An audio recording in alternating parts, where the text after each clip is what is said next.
Most importantly, leadership is relational and it's human. And then we'll hear, yeah, but. Because we're kind of obsessed with that word, but. Right. I hear you, but I love you, but I'm sorry, but thank you, but you're doing good, but. But just deletes everything that was just said. So we really need the word and.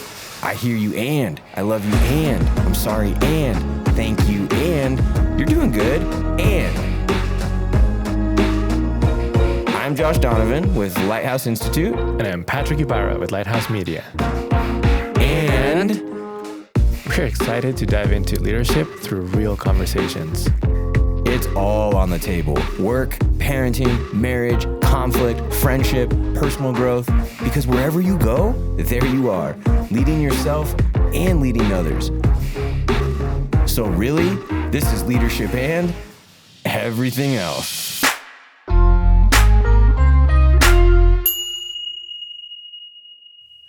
Guess who's back? Back again. Okay, it's just us. It's us. It's been a while since it's just been me and you. It has been. That's another song. Just the two. Oh, I love that. Will Smith, man. I'm not a great singer. Pre-Chris. Yeah. I think you are. Yeah? You think? I think you're like one of one on that. It's good to have you, man. It's good to have you. Patrick, obviously, we've been doing interviews, right? So the last handful of episodes, we've had someone else joining us for conversation, and that's been amazing. And I think there's also just an opportunity for us to not pause, but pause those interviews, kind of get back to where we're at, to the drawing board, reestablish how things are going. We've been asking for feedback and comments from people as they're viewing the podcast. We're recording right now. It's May 18th.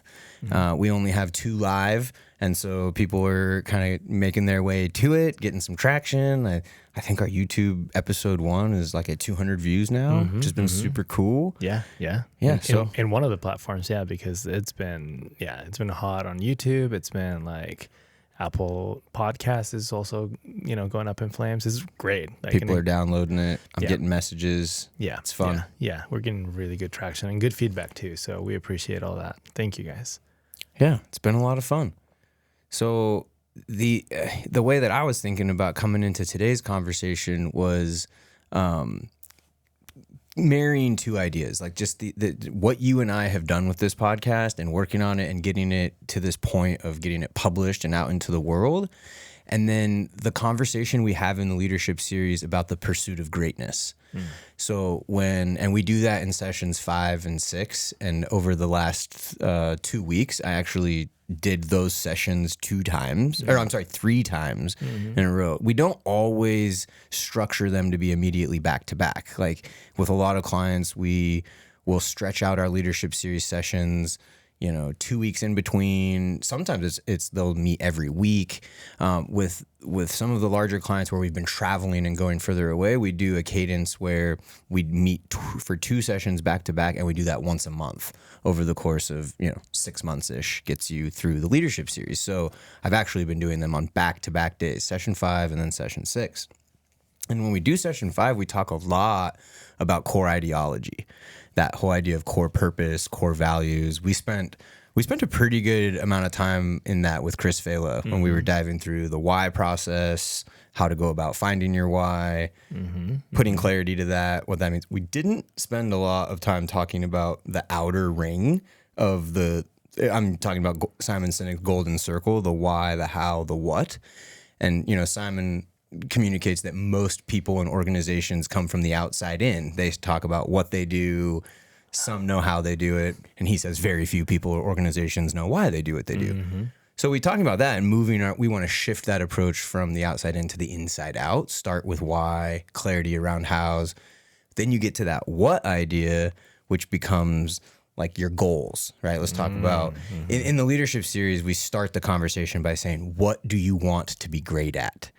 What do you want to be great at professionally? What do you want to be great at personally? And then we do a 20 years from now exercise, which I always joke is actually a eulogy exercise, right? If you begin with the end in mind, what do you want at that final stage? well, really, it's past the final stage. Yeah. It's like, hey, at your eulogy, what do you want people to be saying about you, right? And so asking those questions to start creating the framework of developing what we call like BHAGs, big, hairy, audacious goals. You know, what do you want to be great at, and how do we move that into this idea of like a big, hairy, audacious goal, so that you're setting this long-term trajectory for your life and the thing that you want. And we'll dive into this. I know I'm just kind of giving a flyover, right? But then you set that long-term trajectory, and once you do, then it's like, well, how do I start moving myself closer to that thing now, right? And really, the podcast was us practicing that idea. It was something that we said we wanted. And for a long time, the conversation was like, one day we'll have a podcast, one day we'll have a podcast, right? And then it turned into, well, how do we make it day one? How do we start moving closer to this thing? And so, yeah, I just thought we could talk about what we did for the podcast to make that happen. But then I'm also learning and hearing, even as early as this morning, that you've been making some personal decisions and changes and things that you're doing, which I think could really layer into a fun convo today. Yeah, no, I love that. And I mean, honestly, a lot of this has been inspired by this podcast. Like, it's interesting because when we do things like this, you know, when we sit down at the table and we're, you know, mapping all this out, I'm always thinking like, okay, what are we going to be able to give to the listeners and to all that, without realizing that a lot that we're giving, we're also receiving ourselves. I don't know if you feel that way, but like some of our conversations with like some of our, you know, coming up episodes, but we already recorded them. It's kind of weird, like in this world that we're living in, like editing and recording. But in some of those episodes that we've recorded, man, I've been getting so many good like life lessons and tools that I can use on everyday life and my marriage and my parenting and all of it. And so I'm just like, what a gift. And so it'd be so hard, I think, to sit in this chair and talk about all these things and not try them myself too. Like, it would be just so hard to like sit and tell you guys like, hey, like you should be trying this and think about the 1% and all these things if I'm not applying that to myself. And so I was super, super motivated after our last episode that all the things that we were talking and technology and things. And I was like, I need to make some changes. I went home and immediately, like, one of the first things I did was remove my Apple Watch off. I was like, done. Oh, done that caught some heat in that conversation. Oh, yeah. Absolutely it did. And so, yeah, like now I'm like, okay. Cold turkey? You just took it off and said. Cold turkey, wow. Yeah. It did took me a day to find this watch that I had I had sitting in a drawer somewhere, and, you know, we just moved and all these things. And so I found the watch, had to go to the store and buy a battery for it because it was dead. It'd been sitting there for so long. And so I'm like, okay, I like to wear a watch just to tell the time. But funny enough, I just went to a marriage retreat this weekend and we had no cell service. And I'm wearing now this old, you know, like watch that just tells the time. And my wrist was vibrating randomly. I didn't even have my phone on me. I was no near any service or anything. So there was no way for me to get any notifications. But my body was so conditioned to that, like a phantom notification. Yeah. Like you're like, oh, there's some. Yeah. 100%. And so anyway, so that's one of the changes that I've been doing, that I'm trying to like create some distance between me and that technology of, you know, like the tracking of things. And we talked about that on that episode of like, there is a place for tracking some of those metrics and gathering that data. If that's helping you to achieve your goal, if that's an encouraging portion of it. But if you are just tracking it just to track it and just because everybody else is wearing it and you just want to be cool and all these things, then that's where I wanted to draw the line for me. I'm like, I'm really not tracking this for any reason. Like, I'm doing workouts with my buddy, and if I forgot to like hit, you know, like to track my workout, I was like, oh, does this even count? But just jokingly, you know? And I'm like, it really doesn't matter. I'm not doing anything with that data. So I personally don't need it. If somebody else out there needs that data for particular reasons, I mean, you know, go ahead, keep using it, obviously. But if you're just doing it just because, I'd encourage you to really look at why you're using these things in your life. So is the benefit, you know, stronger than all the all that comes with it, you know, so all the downsides and all that. I almost heard you say start with why. 100%. So like go back into the center, right? Does this doing this meet my core purpose? Is it aligned with my values? And am I in pursuit of the thing that I actually want that's going to give me the desired outcome, right? Which is exactly how that fits back into the framework of the golden circle. So again, we spend that entire day talking and unpacking the idea of core purpose, the why, the two, so that the two is a contribution I make to the world so that there's a desired impact. And maybe you get some clarity around like an actual why statement. We all shared ours when we, had that conversation with Chris Fela. And then those same with values. So let me get clarity around my core values. And then in the leadership series, we say, make your core values clear. If I value this thing, this is what people should see me doing and hear me saying to actually behave into this value and live it out loud, right? Versus I said I value this, but I actually don't behave in any way that makes that true. So we make our core values clear, and we want to set that what ring. We want to ask ourselves the question, what do we want to be great at? And it's really important from a definition standpoint. We're not talking about greatness in a competitive like it's not competitive or comparative in nature. So when I say I want to be a great husband, it doesn't mean that I want to be a better husband than you, Patrick. It just means I want to be the best husband I can be, to be honest. So it's where do we want to find our highest level of potential? Where do we want to be the greatest we can be so that we can show up in service and point out to the people around us, right? Like we already said, leaders are service-minded. Leaders are always in service to other people. So this greatness idea is really, where do I want to be the greatest I can be so that I can show up for others, right? And so we put them in those buckets. What do you want to be great at professionally? What do you want to be great at personally? And then think 20 years from now. That's actually one of the... If you read the 7 Habits of Highly Effective People, it advocates for doing a eulogy exercise because the habit is begin with the end in mind. And that is the end for all of us, right? Like death's coming at some point. We're on the clock. 100%. And the crazy part is we don't know how long the clock is. That is the crazy It's actually really heavy if you think about it, right? A lot of us like to think, well, man, like begin with the end in mind. I don't know.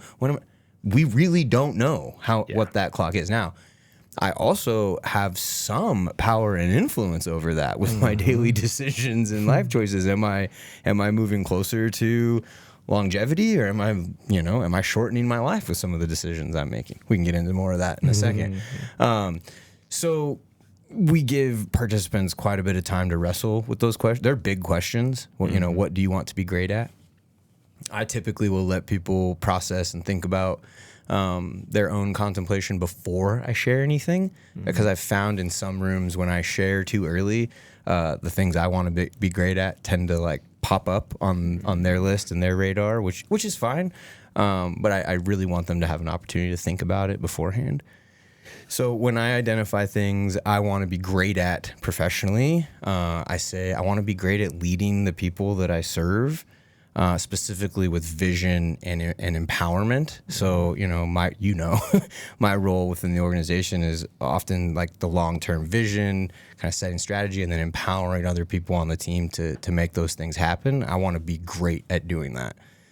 I want to be great at doing what I say I'm going to do. And that spans personal and professional, but for sure in the professional bucket, I want to be great at doing what I say I'm going to do. From a role perspective, I want to be a great business leader, facilitator, and coach. Those are separate, right? I want to be a great business leader, great facilitator, great coach. And I just want to be great at building and maintaining relationships.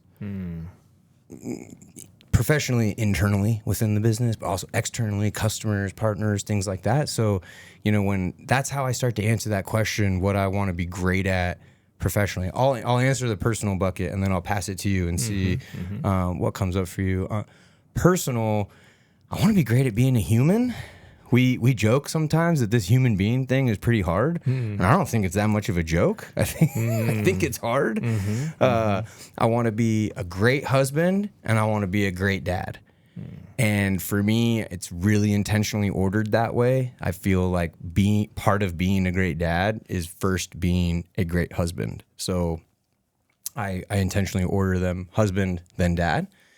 I just want to be great at caring for the people that I love, right? There's probably there's a very tight circle where I want to be a great friend. And then there's an outer circle where I'm okay being a really good friend, you know, A-, B+ friend, but like I want to be a great friend to a small circle. And then 20 years from now, or I'll just take it all the way, right? At the end, when people stand up to talk about me at the my stepdad says he wants a funeral, not a funeral. Right? So whatever, they're going to call it a celebration of life either way, right? So, when people stand up to talk to me or talk about me, then I want people to say that Josh cared. He shined light. He spoke truth. He put love on display. He showed up. He gave people strength. Most importantly, I would love for people to say that I lived with joy and generosity. Like I want that he was a good time. We had fun, right? And that's what I want. And we can actually save ourselves a lot of misguided, misdirected effort by just sitting down and contemplating, what do I want? My two favorite coaching questions: who are you and what do you want? Who are you gets answered a lot in that core ideology conversation. Why? Start with why. What do you value? Right? Now we start getting into what do you want to be great at? What do you want? Really important. What's coming up for you? First of all those things that you said, really in my head, I was like, you've done that. You've shown up. I've seen you show up as an amazing, incredible husband. I've seen you show up as an incredible dad, an amazing friend. Like really, like you really show up the way that you're saying. Like I've seen you interact with other people professionally, personally, in so many areas. And so I'm sure that you don't see it that way, that you still want to keep, obviously you want to keep going, but you still want to get higher and higher and higher on that scale, if that was the scale. Thank you. I hear you. You're there. And that lands, right? Yeah. Part of me wants to like deflect that and not say it. So thank you. I receive that. Welcome. And I would say it's a yes and. It's man, I certainly hope there's people around me, especially people close to me, who are thinking, you're doing that. Great. And I know I have to remain consistent in that and stay that course, right? In order for that to be the case at wherever and whenever that finish line is. Correct. Yeah.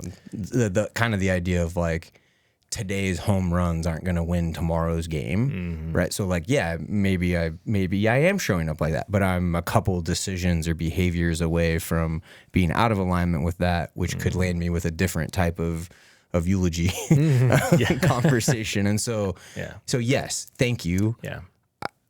I'm glad to hear that from someone like you who sits close to me, and I know that I want to continue to remain in pursuit of that. Yeah. And I'd imagine, based on what I'm seeing this close, that a lot of your habits, a lot of your discipline, it's what makes that tomorrow happen again, because you are very dedicated and you're so true to what you say and to yourself. And again, I think that dedication of like, if I say I'm going to do this, it's going to happen. Like, I know you've been doing burpees for, I don't know how many years, like every day, wherever we are, no matter what country we're in, no matter what space we're in, I see you doing the work. And so it's super encouraging. So thank you. Thank you for that. I wanted to ask you also, do you have all of this written down somewhere, or is there a way that you're tracking this? Or do you think this is something that, like, somebody listening, like, is it just something that you repeat to yourself in the morning? Or how do you keep track of this? How do you are able to show up, like for the next baseball game, if this is, a home run today is not going to, win tomorrow's game. Like, now I'm going to show up tomorrow, and what do I need to remember so that I can hit that home run again today? That's really good. I think one of the great systems that I have available to me, which is just a bonus of the work, is that I'm in the leadership series very consistently. So again, in the last 2 weeks, 3 times I've gone over this this section of what do you want to be great at personally, professionally. And yes, I have it all written down in my participant manual. And so, you know, every participant in the leadership series gets a full, I mean, it's a 3, you've seen it. It's a 3-ring binder. It's 12 sections that match each section of our curriculum that we go through every session. And so, when I first joined this organization, and I talked through this in this session, I was like, hey, it was October 2019 when I joined Lighthouse. And the first thing I did was sit in a room and observe a leadership series. So much like you did, I sat in the back of the room and I'm going through this thing while Tim's up in front teaching the leadership series. Amazing opportunity. Amazing opportunity. And so, yeah, that day one, I have the first thing that I wrote in there as I was, you know, sitting in the very back. I think it was the first one I wrote to own Lighthouse. I'm like, what do you want to be great at professionally? It's like, and that was, I think on that question, I wrote great facilitator, great coach. When I moved it into BHAG idea, because that's the next step is we say, we have a conversation about goal setting, which we'll jump into in a minute. But then we take whatever we said we want to be great at and how do we move it to this idea of a big, hairy, audacious goal, right? To shoot really far for this long-term trajectory. And so I'm looking at all these things I want to be great at professionally, having just made my way into Lighthouse, and I go, to own Lighthouse. So I wrote that down. And now I have the awesome joy and privilege of saying that as we started into 2025, I got to check that one off. And so then I checked that one off, something that I thought was this huge long-term trajectory. 6 years later, it comes to fruition. Then I asked the question again. So then what's next? What's my next BHAG? What's the next thing I want to be great at? Or how do I move that into the next target? And in all reality, that's how the podcast started ending up on in the fold. It's like, okay, so now I'm driving, I'm leading the Lighthouse business. What's next? That's when we started setting that long-term trajectory. It was things like amplifying LI voices, Lighthouse Institute. So through a media company of being able to have a podcast, do video storytelling, maybe more like documentary type stuff, Lighthouse Publishing, being able to push Chris Falo's Re-Stress book out and that providing a platform to do others, like that started, getting us to think for what's the next horizon. So this is a long-winded question. You saying, like, do you write this stuff down? Like, I'm in that participant manual all the time, evaluating, like, where is my trajectory? What are the things that I say that I want? As far as you started dipping into a little bit of, like, my habits and 1% and things that I will for sure am willing to talk about and explore there. I'm to a point with the majority of them where I don't need what would be called like a habit tracking system. So you have like the implementation of a new habit and then like how are you tracking that habit? And you used another word, which is the discipline, right? I have full awareness that I have a really high level of discipline. Discipline is one of my core values. I also spent time in the Marine Corps, so you get some of that discipline muscle, somewhat ingrained into you. So most people do need habit tracking systems as well. I tend to be a little bit unique in that regard that once you kind of mentioned it, once I decide to do something, it's done. You're there. Yeah. Dude, that's amazing. Yeah, I mean, I resonate with you in a lot of those, like being a great dad, being a great husband, being just a great human. Not in that order, in fact, the opposite. But yeah, I mean, I love this conversation. This is a conversation very close and dear to my heart because I tend to feel like my goals are just maybe a little bit different than maybe most people's. In what way? Well, the more that I've been, around language with Lighthouse and around the series and just trying to write down those goals and really like get to the grittiness of how we're doing this, I've noticed that I'm looking around the room and I'm, hearing all the different perspectives and goals from other people. And I'm like, yeah, mine's a little bit different. Mine is not like I don't know. I think mine tends to be more oriented in the helping others and empowering others. Like, in fact, one of my goals is to be the voice, not even the voice, the microphone for other people's voices. So I know that there are so many people out there with a very powerful story to tell, and I just want to be that megaphone for those people and empower them. And this is one way that it just fills my bucket so much, because I know that we as Lighthouse, you as Josh Donovan, have a great, incredible message, and I just want to keep amplifying that, and I want to just keep on spreading the word and spreading it out. And so, I don't know. I just haven't heard somebody say it that way. I think usually somebody has the message that they want to say. And so maybe I just haven't found that message that I want to say. And I know I have some stories, and I have, background and all that, and, my personal story, but, I don't know. I just tend to want to amplify others before I'm even looking deep in myself. So it's good. Yeah. I like that. I like that a lot.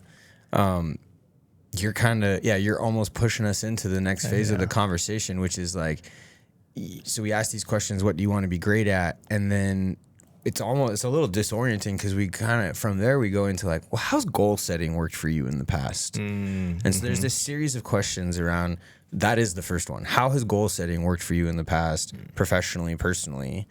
What comes to mind when the idea of goal setting is mentioned? And then, like, what are the advantages, disadvantages to goal setting?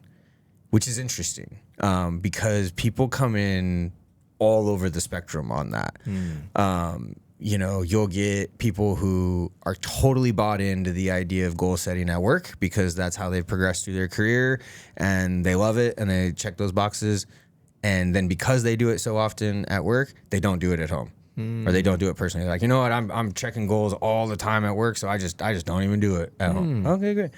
And you get other people, it's one-to-one. It's like, I love goal setting at work, so I just mirror that same thing in my personal life, and it's all good. Okay, great. You get others who hate the fact that they have to goal set at work all the time. It feels external. It feels like other people giving you these targets and these things that you have to go get. And so then there's a negative feeling or aversion to it over there. And that could mean one of two things for the personal side. It could, mean complete adoption, or it could mean you're staying away from it. I'm just giving you a lot to say, like, people are everywhere on that as far as how it's worked for them in the past. What comes to mind? Some, real general overgeneralization binary. You get a good part of the room that's like, thumbs up, we love it. Another part that's like, no, thumbs down. And others like, it depends, right? So really what we're trying to get to is like, well, what are the advantages or disadvantages? Why embrace an idea like goal setting? What advantage does that give you? And then what are maybe some potential disadvantages? You can hear my lean when I add potential into disadvantages. Really what we get to on like the advantages of goal setting is it gives you a target, gives you something to move toward, gives you something to aim for. The other side of that would be if you aim at nothing, you're going to hit it. So if you aim at nothing, you're going to hit it every time. So we know goal setting is good for that. Some people will say it keeps you focused, right? Disadvantages can make you myopic. So you can, get too focused in and tunnel vision on your goal, and you're not seeing other things. Usually pretty quickly, sense of disappointment or failure will come up as a potential disadvantage to goal setting. Like if you don't hit it. And then I'm usually inviting this one in for people, and a lot of people don't get there on this, but what about like limited outcomes? Is you can set the goal to low, right? And you can actually limit the outcome that you could potentially achieve because you've set the bar, and usually you'll find that happening with like SMART goals that have to be like specific, measurable, achievable, realistic, time bound. Right? You like my voice? That's a great voice. That's my SMART goal voice. And you just saw it a ton in the gym world, right? Like I've lived in fitness forever, and so you'd find people that come in, and I mean, you find tons of examples of all of this, but easy example: someone comes in, I want to lose 15 pounds. You're like, okay, and like that's their focus. As they come in, they lose 15 pounds. They really had 25 to lose, right? But they hit their goal, and then they stop coming. Sometimes they even quit the gym. And then what's next? They come back 6 months later, and now they do need to lose 25 pounds. Really, it's 40, right? And so it's just, it's that, what's at play is the idea that we don't rise to the level of our goals, we fall to the level of our systems. And that's the big idea at play in session 6, is that we are going to advocate for goals, but we're going to advocate for them in this BHAG idea. James Clear in Atomic Habits talks about the idea of trajectory, says that if you were to have a plane take off, I think he uses LA, if it was taking off in LA and it was supposed to land in like JFK, New York, but you bump the nose of the plane like 1 degree before it takes off, and over the course of time, that trajectory compounded, it makes it land in like Miami, Florida, or something like that. And so what's really important is what's the long-term trajectory that we're setting as far as that aim is concerned with our BHAGs, with our goals, and then how do we reverse engineer that down to a system, because we're not going to rise to the level of the goal, we're going to fall to the level of the system. So then we ultimately ask people to go back and look at those things that you said you want to be great at. How do you move that into BHAG form, right? To set that long-term trajectory. What kind of trajectory do you want to be on? And the idea of BHAG, big, hairy, audacious goal, right, is the idea that's at play is the kind of shoot for the stars, land on the moon. A lot of people say that backwards. Yeah. We did talk about that. Yeah, with Sarah, I think. Yeah. Shooting for the moon, hitting a star. That doesn't jive. That there's no stars in between us and the moon. So Would you say like astronomically incorrect? Astronomically incorrect. I'm thinking like anatomically incorrect, right? Yeah. Anyways, I love it. shoot for the stars, land on the moon. What's the long-term trajectory I want to set? Told you the things I want to be great at. Let's go personal first. It's a little easier. Yeah. Okay. I want to be great at being a human, right? I stole this one from Tom Brady. It was in his book TB12. He said, I want to do the things I love for longer and better. So with my BHAG long-term trajectory, when it comes to the pursuit of greatness, I want to live a long time. Like there's a longevity component for me. And you'll hear it in this next one. I told you I want to be a great husband. BHAG, I want to celebrate 70 years of marriage. I want to celebrate a 70-year anniversary. By the time this is out, it's like a week from today. Brianna and I celebrate 21 years. So our marriage can buy alcohol now. We also are going to start eclipsing. It has already happened for her, where we've been married for longer than we have not been married, right? Because I was 21 when we got married, and so now married 21. I have no idea what it's going to take for us to get from 21 years to 70 years, right? I'm confident what got us here isn't going to get us there, but that's the kind of trajectory I want to be on. If I want to celebrate 70 years of marriage, I have to live to be 91 years old. So that's embedded into that BHAG, right? If I want to celebrate 70 years of marriage, that's going to inform how I need to be showing up to my wife. Okay. Another personal BHAG. I want healthy, connected relationships with my adult daughters. Healthy, connected relationships with my adult daughters. My oldest is 15 and a half. That's close. My youngest is 11. Not as close. But that's the trajectory I want to be on. And here's my last personal BHAG is I want to be able to dance or play sports with grandchildren. Again, I have no idea. If my girls will even have children, if I'll have the opportunity to be a grandpa. But I want to be on the kind of trajectory that if they do, I'm physically able to dance or play sports with them, which means I got to be alive and I got to be physically fit. Right. So that's how I set that into BHAG form. And then we'll talk more about how we, the next step, which is we've mentioned this idea of 1%, right? Which people in the Lighthouse world be like, 1%, they'll know what that means. Others might be going, why do you keep saying this 1% thing? Yeah. So that's the personal bucket for me. Professionally, again, going back, some BHAGs, it had originally said to own Lighthouse. Some other things that ended up on there, start a podcast, get a publishing company. I would like some other things that I have written down about professional BHAGs are getting people to come to us for training. So more of that like offsite retreat, whether that's in parenting, marriage, coaching, that kind of thing. Having a nonprofit component of our business that the business funds the nonprofit, and then the nonprofit is able to offer our services to people or organizations that might not be able to pay for, full rate for those kinds of things. So, that moving what we want to be great at into this BHAG format. Some of the things they'll say about BHAGs is you're not constrained by your current reality. You're not constrained by your current resources. We put up a video of like going to the moon when, and JFK is like, we choose the moon, not because it is easy, because it is hard. And then people are like, we just want to beat the Russians. And then I'm like, hey, no conspiracy theories welcome today. Okay. We're not talking about whether or not it did happen. The real question is just, why was this a BHAG? And we're also fresh off of like the movie assignment where a good amount of the room has watched Hidden Figures, where they, go through that whole story. And there's a great line where it's like, the math doesn't exist, sir. Like we had no idea how we were going to get to the moon, if we were going to get to the moon, but we named it as something we wanted to do. So it's, what's the equivalent for you of going to the moon personally and professionally? What kind of long-term trajectory do you want to set? I love that. Yeah.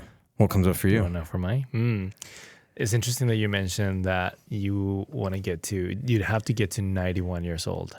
That's the age that my grandma got to live to. Wow. And that's been a huge goal for me to at least live to her age. I believe my grandpa lived to 93, so my chances are good. However, on the other end, my mom only lived to 46.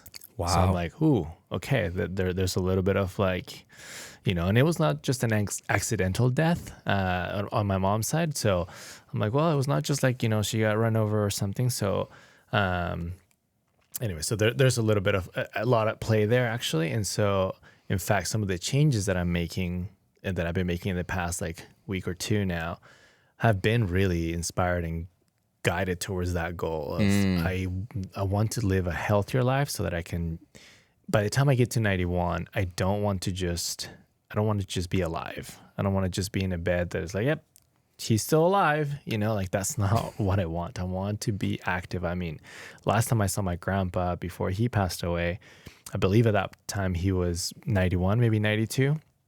He literally was wheeling a wheelbarrow full of like cinder blocks, working on an apartment that he was building for my uncle and my mom. Wow. At 92 years old. Wild. I'm like, okay, he was definitely alive and living. Thriving. And strong. I mean, he was thriving. And same with my grandma. My grandma was a hard worker. And so those are some of the examples and goals that I aim at that. That's my bar. Yeah, you're saying thrive at 91, not alive at 91. I like that. Thrive at 91. So that's one of them. With my kids, the same. Like I want to be there for my kids. I want to be at their weddings. I want to be honestly, and for my grandkids. Like I'm so excited for grandkids. Like, are they coming? I hope so. Soon? I mean, no, not soon. Yeah, okay. No, I don't think so. I mean, you have boys. I don't know. Maybe think about it different. Yeah, I'm like, dude, delay. Yeah, no. In fact, I would like it to be, like later, way later. Yeah. So, but yeah, I want to be able to play with my grandkids. I want to, like, out of the 4 boys that I have, none of them have a passion for soccer yet. And so I'm like, oh, maybe one of my grandkids will have a passion for soccer. And so that would be awesome. That's fun. Yeah, to play with them. But another BHAG that I do have is I don't know how to word it yet. And I just have a picture of me almost mentoring, maybe bringing somebody under my wing, somebody that's been in big need of just mentorship, of just, I don't know, somebody to look up to. And it's not in the like, oh my gosh, that guy's my hero. Not in that way. And it's almost in like, I mean, we've been to countries where there are a lot of kiddos that need just that opportunity, that chance of somebody just to like give them that support, that opportunity. And so I don't know what that looks like yet. In my family, a couple of my uncles have adopted kiddos that have been in need. and that has always resonated with me, and it was an amazing, beautiful gift that they give to my cousins. And so that's always something super close to my heart. I just don't know yet what it looks like. Again, I have this image in my head. I just don't know how to yet put it to words. But that's another one that I want to make a difference. I want to make a substantial change in their life. Love that. So that doesn't surprise me at all. Thank you. Yeah. And yeah, I wanted to ask you this. Like, when we talk about BHAGs, I think a lot of people might get stuck in just the big part of that. What would you constitute as hairy, right? Mm-hmm. Like, what's hairy? Like, it's not hairy like your head. Correct. No, yeah. Like, I mean, I would love hair on your that. Would be awesome. Actually, I'm gonna set that as a goal. No. Yeah, that's a great point. It's hairy in that, like, the word I'll use is like sketchy or like intimidating, like, and audacious, meaning like it's large, it's out there. It's like, it's okay to think big here. I just used the word big to describe audacious, but it should freak you out a little bit. Yes. You know, it should feel a little like, I don't know, is this okay to write down? That's how I felt when I wrote down Own Lighthouse. I was like covering it up. Hopefully Tim doesn't walk by. Yeah. And there will be people in Leadership Series room that will feel similarly. Like, they're like, can I write, like, to be CEO of the organization right here? And I'm like, yeah, I think you're the only person you need permission from. Like, write it down. Yes. So, yeah, that's a great point. Like, big, but hairy, and like maybe, you know, intimidating, sketchy. You know, like you're thinking like the image of like standing at the edge of a cliff and looking over and like, oh, I don't know. That kind of feeling. Yeah. I mean, the danger zone comes to mind. You know, we were just talking about Maverick earlier, that Top Gun. I'm like, that to me would be hairy. Like, to be in one of those planes and just doing all that stuff. I'm like, that would be hairy. Like, that would be thrilling almost. Yeah. I feel like whenever we're writing these goals, like if you don't feel that, like, this feels a little bit not uncomfortable, but like the excitement, the thrill of like, if I did this, how cool would that be? I feel like that's the feeling you need to feel when you're writing this down. I love that. And that actually points to the next part of the process, which would be the WOOP tool. Right. So you're on it, man. Like, and this is so cool. You're on it. After we go from what do you want to be great at? Let's put it into this BHAG form to kind of set this long-term trajectory. And then a lot of people do come into the room with the SMART framework, and that is the voice I use all of them. Take your SMART goal, right? And like, or I'll even be like, oh, who likes SMART? And they'll raise their hand, like, not me. And they're like, what? You know, why? I'm like, I'll tell you why. SMART has its time and place, and there are some type of goals that really serves well to have that kind of framework. We use the WOOP tool. I have tried to play the like whoop. I can't even say it anymore. Like, whoop, there it is. Like, tag team. I'm tired. This is gonna be like my singing episode. Yeah. And then when I looked it up to play it in the room for people, when I brought that part up on the presentation, it's WOOP. The song is WHOOMP. I don't know if I've ever been more disappointed. Like, I play, I'm like, what? I had no idea. Like, literally 40 years of my life thought it said WOOP, there it is. Dude, that makes me think of, real quick, maybe a little tangent here. Have you ever heard of the Mandela effect? No. So, I think I have heard. Maybe I have. Tell me. Yeah. The theory that some people remember that Nelson Mandela died in prison, while others say no, he died at home. Which, in the reality that we live in, he died at home. But I also remember that he had died in prison. The same with there's like a lot of these examples, right? Yeah, the Berenstein Bear or the Berenstein Bears. There's a few others like that, like the cornucopia on the Fruit of the Loom. Yeah. Like some of those, I feel like WOOP. There it is. It used to be WOOP. I'm gonna go with that. Yeah, I lived in a reality where it was WOOP for a while, and then they switched it. Yeah. Then there's the whole, are we living in a simulation? Okay. That's another episode. Oh, man. So, WOOP, there it is. Okay, so the WOOP tool, once we put our goals into this BHAG format, remember, we do not rise to the level of our goals, we fall to the level of our systems. let me point you back to the fitness world. Just because someone comes in and says, I'm going to join the gym and I want to lose 20 pounds, that doesn't mean anything. They're not going to just all of a sudden, that's not just going to happen because that's the goal they set. They have to change their behavior and habits and systems that are actually going to move them closer to that. So WOOP is a framework that we can use to help people identify what system is going to work. And it's 4 parts, WOOP. So the first one is, what's the wish? And this kind of comes back to what you were saying about when you put that BHAG down, it's got to have some of that like feeling. It should generate something. It's like when you write out what this wish is, the next one is outcome. What's the outcome if you get that wish? And there's probably a lot of feeling words in there, right? There's probably even your limbic brain starts getting ignited and you can feel it in your gut or get some goosebumps or just a sense, right? And it's like, if that's happening, you're on it. This is the really important piece. It's the third letter. It's the second O. And it's, what's the obstacle? And too often when we're in the idea of goal setting, we're in rainbow, unicorn, sunshine mindset, which is just like, great, this is the thing that I want. I'm going to go get it. And we don't ask ourselves, we don't bump up against reality. We don't say like, what's going to get in the way of me achieving this thing?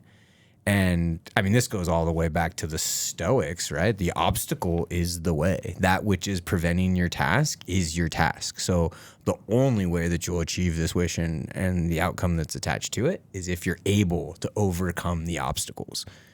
And honestly, that right there, a lot of us just don't do that when we're thinking about what we want to be in pursuit of. And so then when that thing shows up that gets in the way, it's over. We're out. Yeah. And so the P is, what's the plan? And the plan is, how do I overcome the obstacle? So wish, outcome, obstacle, plan. If this obstacle presents itself, here's my plan to overcome it. And this is where we make the big shift that too often we think about getting to that goal in one big step. We think about getting from 0 to 100, when really, when we're setting this plan to overcome the obstacle, we need to be thinking 1%. What's 1% incremental improvement, 1% growth that's going to move me a little bit closer to this thing that I want over time? Remembering it's this long-term trajectory I want in pursuit of my BHAG, and I'm looking for the 1% tiny behaviors that will move me closer. Yeah. Go ahead. Well, I was going to say we could just use the podcast as an example. Yes. I wanted to just circle back real quick about, I feel like between the W and the O, between the wish and the outcome, I could see a lot of people getting carried away with, say, for example, my goal is to be a millionaire, right? Which that's the wish, right? And the outcome would be to have $1 million. What I would encourage people is to dig again a little bit deeper and really think about, is it the $1 million that you want, or is it what that $1 million gives you? Is it more freedom? Is it more time with your family? Is it less stress about finances? Is it being able to pay a debt? Is it buying a house for your parents? What is it actually that? So dive a little deeper. Don't focus so much on I would say material things, because you mentioned feelings. Yep. And I think there's so much power in trying to dig deep into what feeling you're actually after. Yep. So start there. No, I think that's really good. And yeah, financial something shows up often on a BHAG list. It's usually retiring early, which I push back on and say pick an age. And then somebody was like, well, isn't that just moving it to SMART? And I'm like, not really. I still want you to shoot big. Like if you know, and we could have deeper conversation on this, but it's like, what's early? Like my fear is just, if you put retire early, and 65, let's just say, is the general expectation that you're going to retire, you could retire at 64 and say you achieve that. But I think my suspicion is you're saying something different here. So what do you quantify that part of it? Like, what, you want to retire at 50? Or you want to have, someone else said, I want to have $4 million in the bank by, this date, or those are still BHAG type formats, because you're putting it in this in this longer picture, right? So that does come up, that financial piece. But it's a great point. That if that's the wish, the outcome would be more about what that gives you and what that allows for and how you'd feel as a result of getting that. So yeah, you could go a little bit deeper there. Yeah, love it. So yeah, let's use the podcast because that was ultimately what kind of made me think about having this conversation today. And we've said some things already. Like we've said that we're going to be practicing what we preach, this commitment to standardizing, then optimizing. This is really where that conversation comes out of. Most often when people are thinking about implementing a new habit or a new system, we think about it in its optimized form. It's a good amount of the reason people aren't successful in fitness, right? They have been out of the gym for, let's just say 10 years, right? And then they think about going back and they think about it in terms of when they were there last. I'm just going to like get back to running 4 miles on the treadmill and lifting 4 days a week and, this, that, and the other. And it's like, I don't really know how your body's going to react to that, right? Like you need to re-standardize showing up. And then you can optimize on that once you have consistency in showing up. We mentioned that really early as part of this, right? So again, if we zoom out, we had amplifying lighthouse voices as a BHAG, okay, or really like something we wanted to be great at. How do we move that into a BHAG? We want a media company that's pushing out a podcast, and we want a publishing company that's pushing out books. Okay, and then as we came into 2026, I think it was January. We were down the road in January. It was I like to take the first 2 weeks off in January. If you didn't know that, now you know. So it was like the middle of January, and we were talking about, hey, this is the year. We were able to get you brought it on full time, and it was like, this is the year we're going to execute the podcast. What are we going to do? So I said, let's pick a date that we want to launch. First one we recorded, we said May 1st. We said we were committing to May 1st. Said we wanted to have at least 6 episodes in the bank before we published that first one, so that we knew we could maintain a pace of getting from May to the end of the year. So we set a recording schedule: February, March, April, and May. Started executing those. That's like we're going through WOOP right now. Like, what are the things that's going to get in the way? Well, if we don't have the episodes recorded, we won't be able to publish them. So schedule those, right? So those little 1%, scheduling the recording sessions, moving toward it, you doing the editing, and then each month mapping out the next pieces. So it's all about how we created the system to move us closer to the goal. Otherwise, we would have just kept saying a podcast will be cool one day. Yes. And I'm so guilty of the trying to start with that optimized format. The perfectionist in me tries to always start with like, what would this look like? Well, why can't I just start there? And with you, I've learned that you don't have to start there. And in fact, oftentimes it's better to not start there. Like, don't let perfection stifle your progress. Like, that's been such a huge mantra in my life now, that almost anything that I do now, I'm like, you know what? I don't have all the tools yet. I don't have all the pieces of information yet. Regardless, I'm going to start. And that's been a huge game changer in things that I'm doing. I mean, even in some of the 1% things that I'm changing right now, the habits and all that, I'm like, I haven't even done all the research and all this stuff. I just know what the goal that I want to hit. So I'm just going to start with the immediate thing that I can get started with. Later, I'll optimize. I love that. Yeah, I love that. And that's, if I use that same fitness example, it's like I would tell somebody, hey, for the first month, you just need to get in here 3 times a week for 30 minutes. What do you want me to do? Get in here 3 times a week for 30 minutes. Like, whatever you do is going to be movement toward what you want. All I'm just really worried about is setting the standard of you showing up. Then we'll build on that, right? So there's a lot there. You mentioned a couple other 1%. You mentioned some things you're doing. You mentioned some things I'm doing. I can tend to be a little bit of like a 1% nerd here. I've got a lot of things that I've built a lot of little algorithms for myself, a lot, just little systems that I'm confident are moving me closer to the things that I want.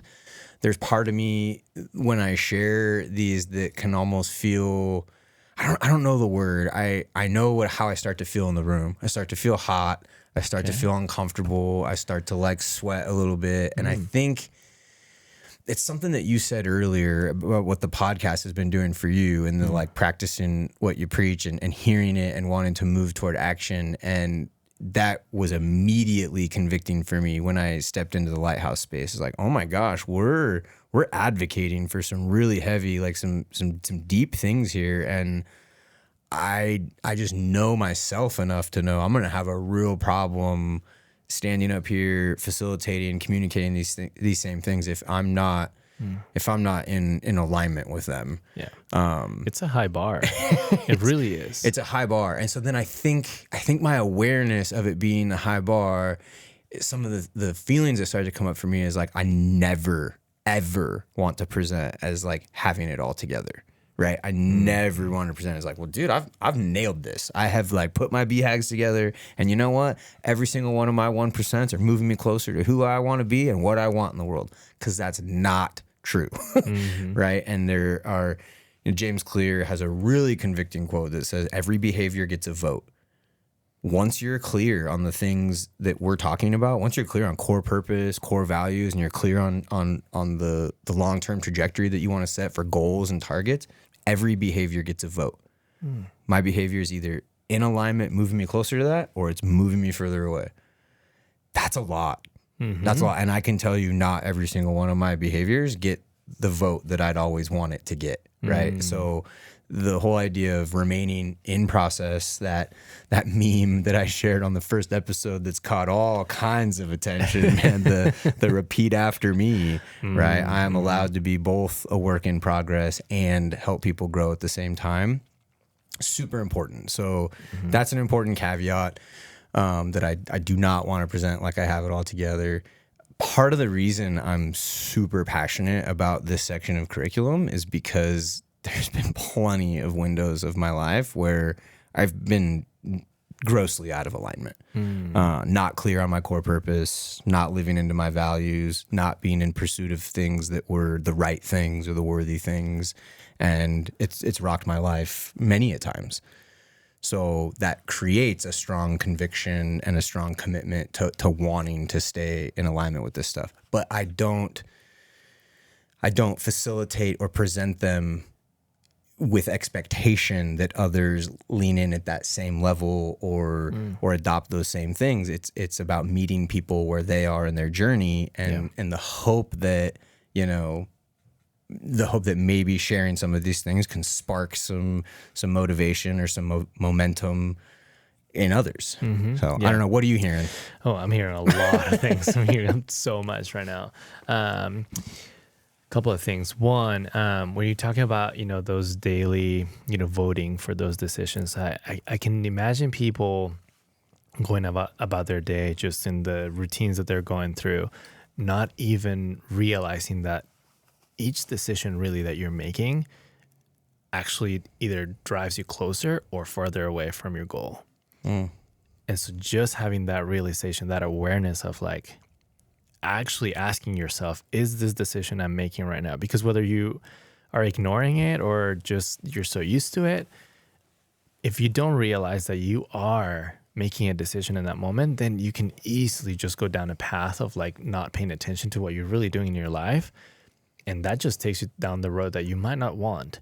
So I think having that awareness first and foremost of your decisions matter, every single little one. Yes. And that's a lot for people, right? Like that idea is like, oh, daunting. Really? Really? Yeah. Yeah. I'm thinking of Shrek.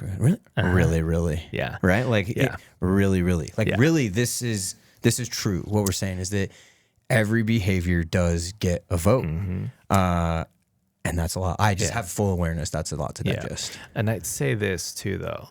There is a beautiful part about it that once you start making some changes, it's like a snowball effect. You start noticing things that you're doing differently. Like things are, it's easier at the very least to point out, man, that was probably not a good decision. And just that thought of like you realizing that that's driving you away from the goal that you want, it's already a positive, because you know that maybe next day you might have the capacity, the energy, the wisdom, or the willpower to say, you know what, I did that yesterday and that did not feel good. I'm going to change my way, and today I'm not going to do that. So while it is a lot to be aware of all your decisions every day, it is possible, and it gets easier the more and more you do it, just like habits, right? Because that's how you create a habit. Well, yeah, and one of the things we'll say is that your energy follows your attention. So wherever you're putting your attention or your intention, right, your energy is going to follow both of that. Energy follows attention, energy follows intention. And so, yeah, are we paying attention to that? Is a first question. Like, am I even paying attention to whether or not my behaviors are in alignment with the things that I said that I want? Have I identified what I want? Yeah. A lot, honestly, dude, a lot of the people that I'm working with and talking to are playing defense. Meaning that they're just kind of like getting up and reacting to a lot of the things that are coming their way throughout the course of a day. A lot of people are playing defense with their calendar. A lot of people are playing defense with their finances. A lot of people are playing defense with, and what we're advocating for is play more offense. Like, call the play. What do you want out of your calendar today? What do you want out of your finances? What do you want out of whatever the bucket is, right? We go through the process of identifying it and then saying, what does that look like to be more proactive instead of reactive to that stuff? Yeah. I mean, an easy example with the fitness thing, like, a few months ago, I started working out regularly. And it was a struggle to, wake up at an earlier time and, have to find my shoes and find the outfit and the clothes and this and water and all the things, right? Doesn't sound like a lot, but in the morning when you're not used to waking up so early and all that stuff, everything just seems so much harder, right? So little by little, I started paying attention. Okay, what are those obstacles that are not allowing me to get to that goal? So what's going to be my plan to overcome those obstacles? I'm like, as easy as like leaving all my clothes ready for me in the living room so that I don't have to wake up my wife. I don't have to wake up the kids. I don't all these things. And I can just get to it. And this morning, it just happened automatically. Like, I had already left my clothes the night before ready for me. Got up this morning. I honestly don't even have a memory right now of how I did it this morning, because now it's just so optimized that it was just easy. I was in the car before I even knew it. And I was like, oh, that was not as hard anymore as day one, right? There's so much good stuff that you're saying in there. And some of this we've briefly touched on before. 100%. You said little by little. Little by little. Little by little. Which is another way of saying 1% on 1% on 1%. You're also talking about, you're really talking about the idea of bringing it to your identity, which I know came up. I know it came up in our conversation with Sarah about Brianna doing jujitsu. And I've used this example a lot in the last couple months, right? About the goal. And so, yeah, the goal is to not to do more of something. It's to decide whether or not that thing's a part of your identity. And once you put it to your identity level, the decision to do the thing is actually really easy.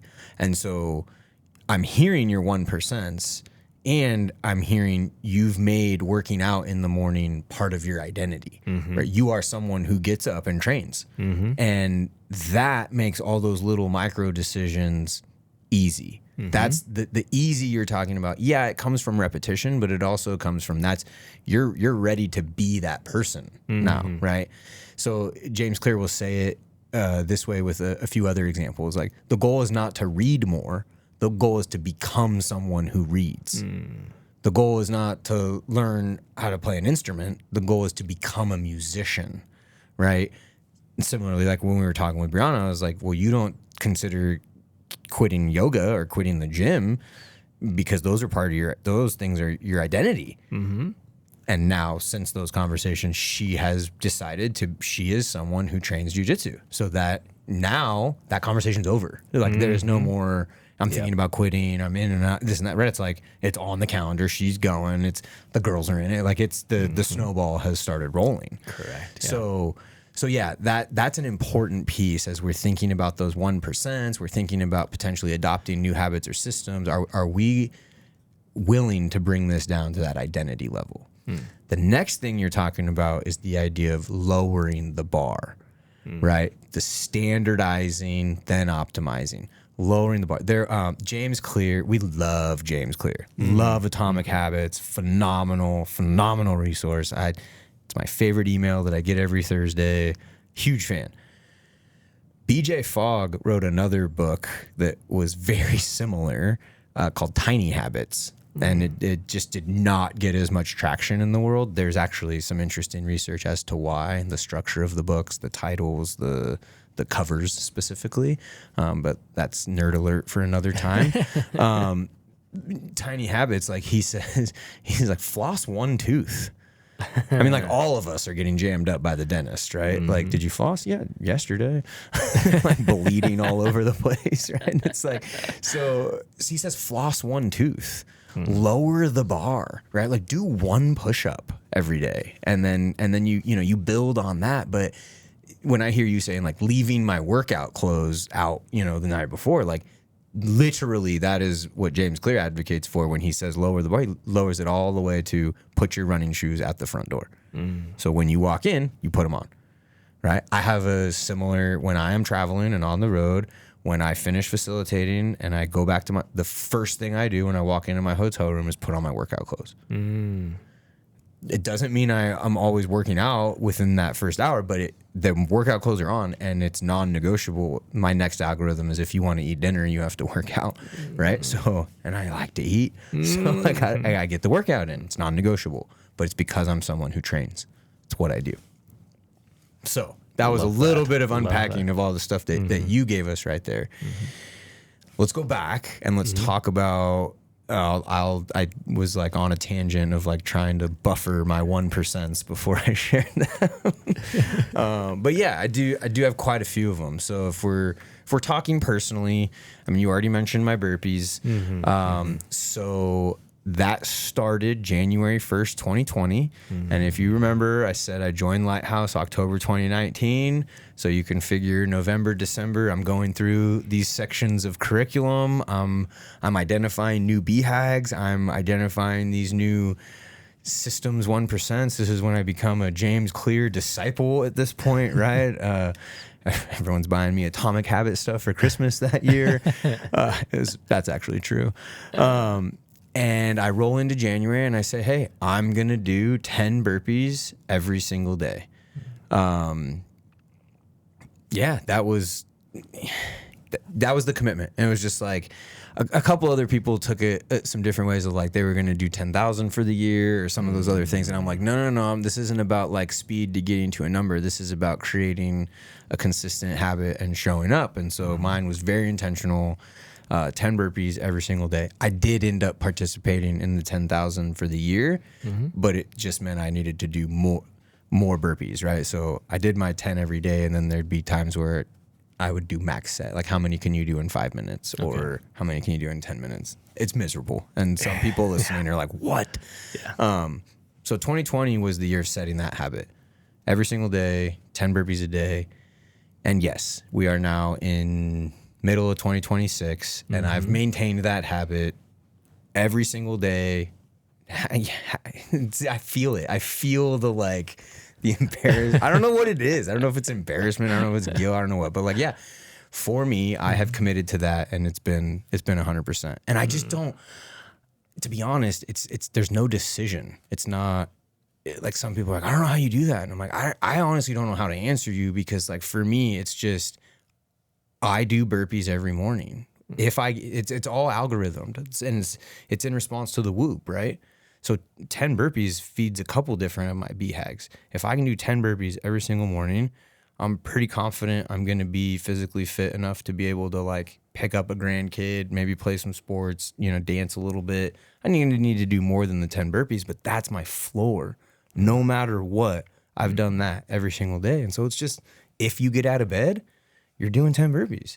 And to your point, like we've been in Costa Rica, we've been in Mexico, I've been backpacking up in the Eastern Sierras and had like just rock to do it on.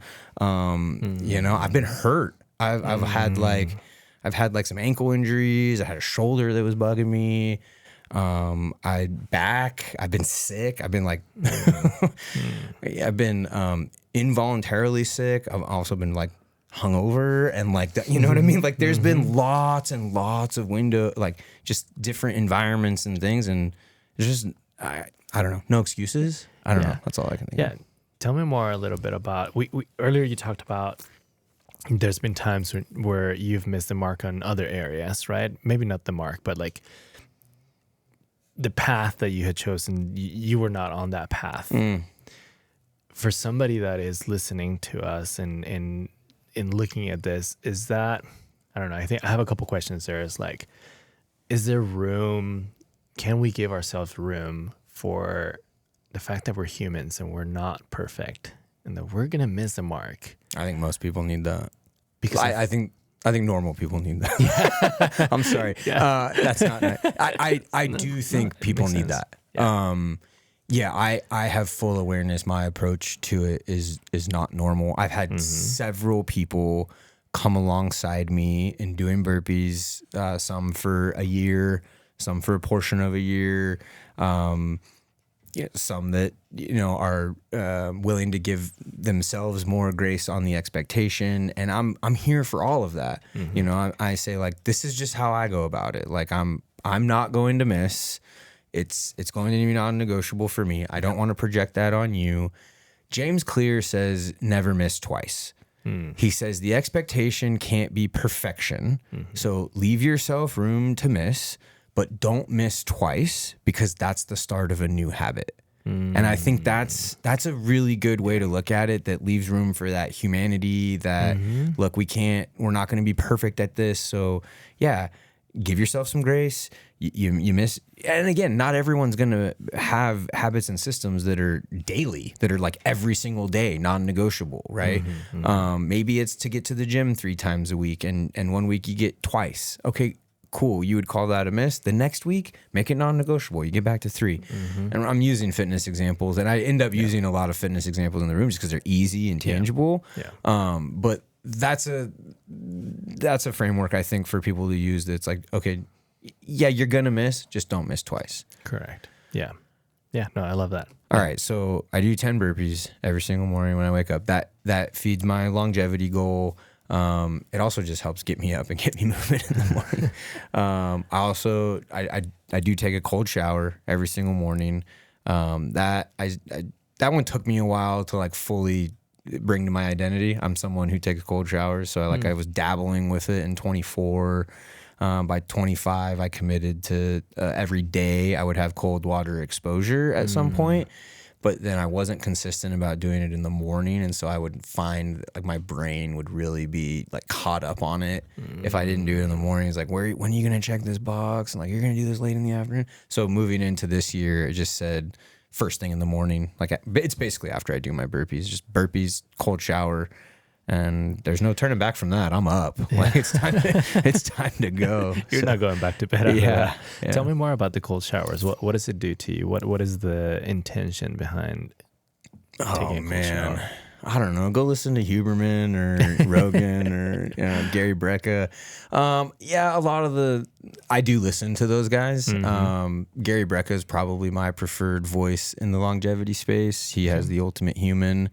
And there's just a lot of science about like the benefits to the cold showers. I mean, you could go all the way to like skin and blood circulation and some of those things. For me, it's mood, and it's like it's that it fires me up and just they all suck. Every single one of them has sucked.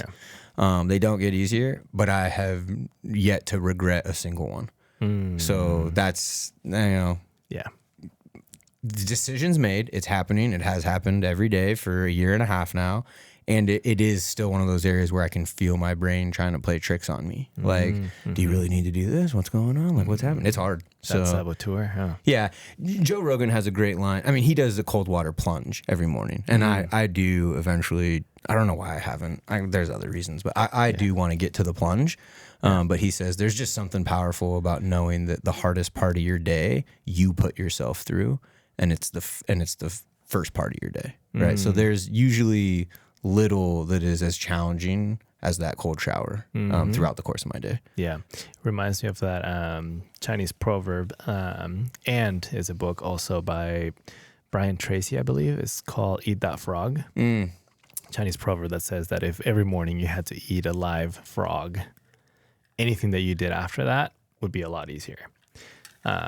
Which obviously I don't want to eat a frog. I don't have a reason for, but I could see how that sets you in the right mindset, right? Yeah. I'm a big fan of doing hard things.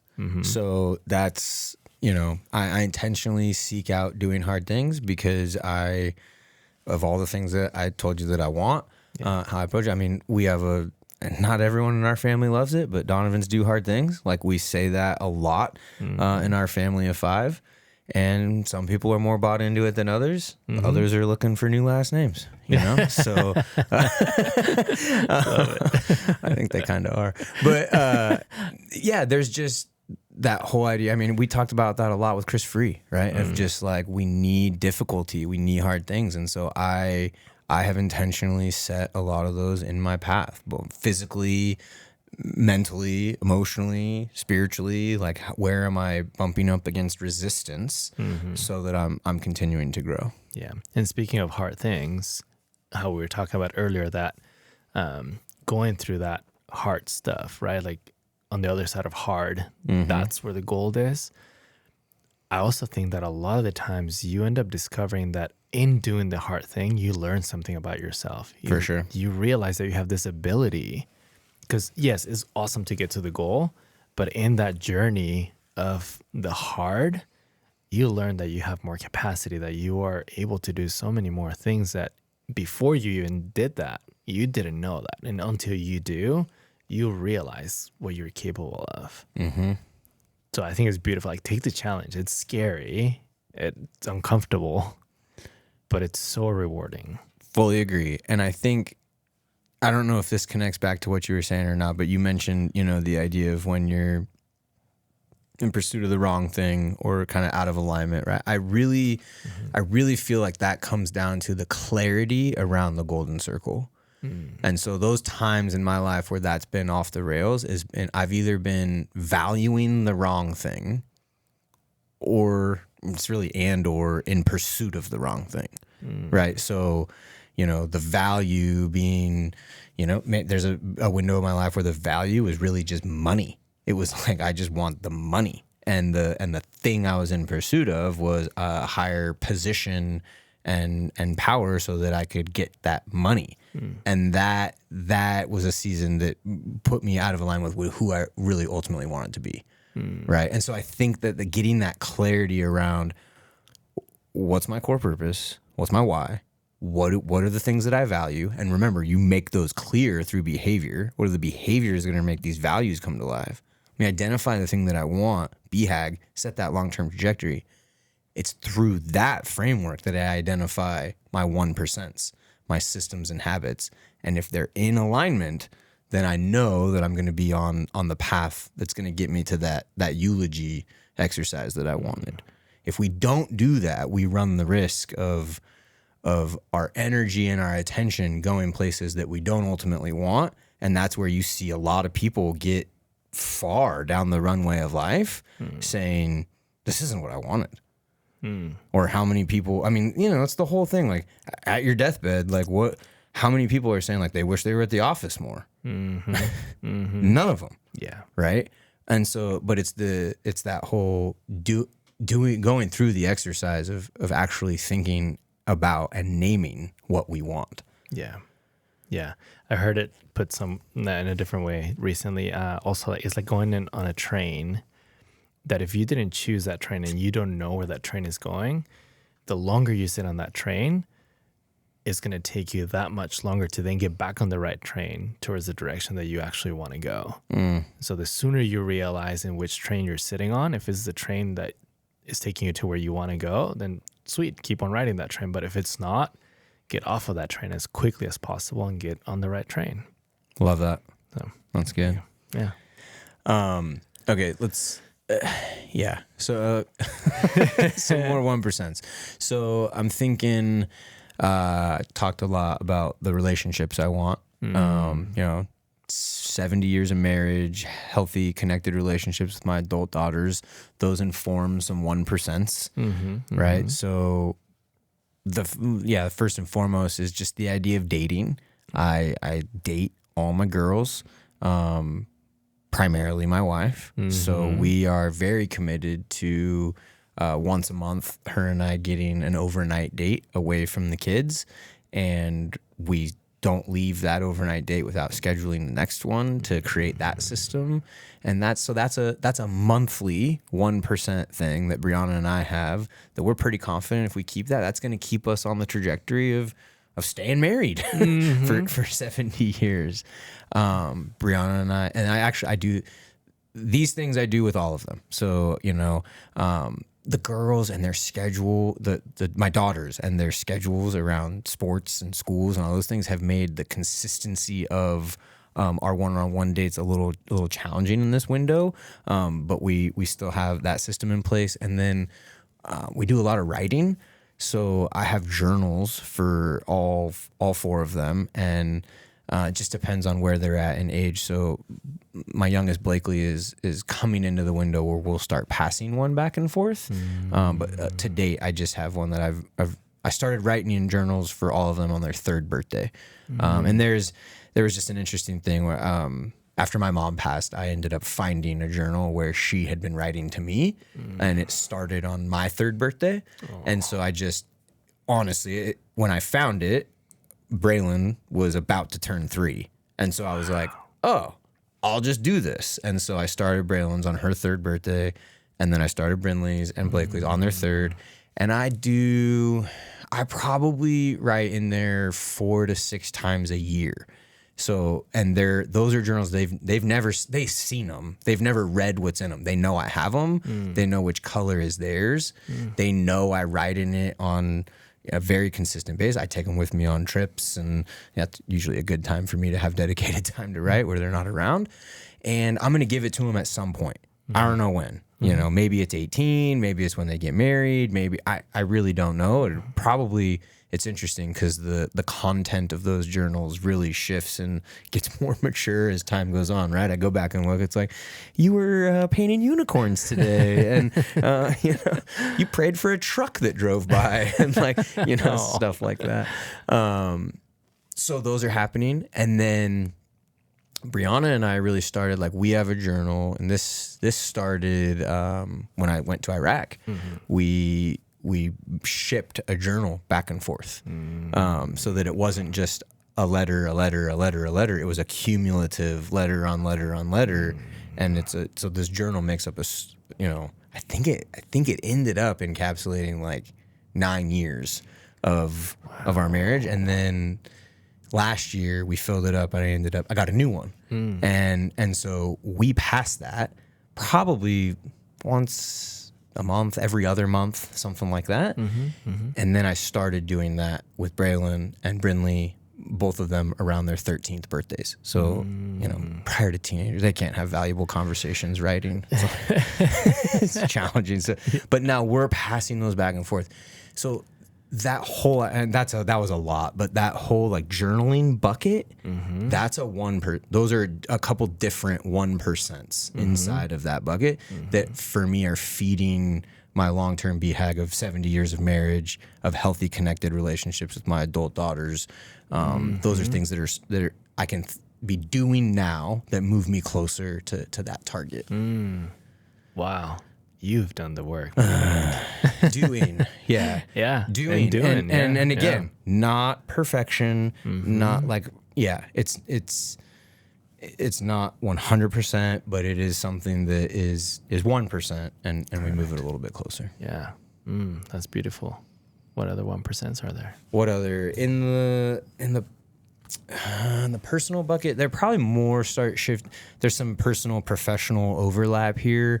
But yeah, when it comes to, wanting to be a great facilitator, great coach, great business leader, I'm a consumer, so I need to be having that input coming in.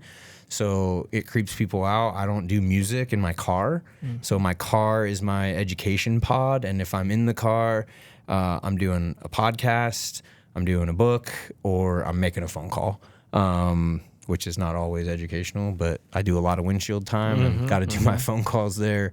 So, you know, again, with that, I'm a reader. So I need everyone to know I did not like reading when I started this job. Like that was actually one of the things I didn't know if I was going to make it, because they gave me a reading list. I'm like, there's like 75 books on this thing, man. Like, oh my gosh. And thankfully Atomic Habits was one of the first ones I tackled, and it just said, oh, I have to become a reader. And he's like, 1 page at a time, just read 1 page. And so that was my initial floor. I'm like, I will read 1 page every day. And I became a reader, and I fell in love with it. And so now my 1% is 2 books every month. I have a paper book and an audio book that I'm always in 2 at the same time. Is there a difference for you between audio and reading actual hard copy? I know there are some books that I have done through audio that I'm like, this is not the same as actually reading on paper, especially the ones that you have to like write things down and all that. But what's your experience there? Well, I mean, I have my experience, and then there's like the normal person, or I should say the average person. And like Adam Grant's really clear that like you will retain more reading a paper book. So, I mean, he's done recent research on that.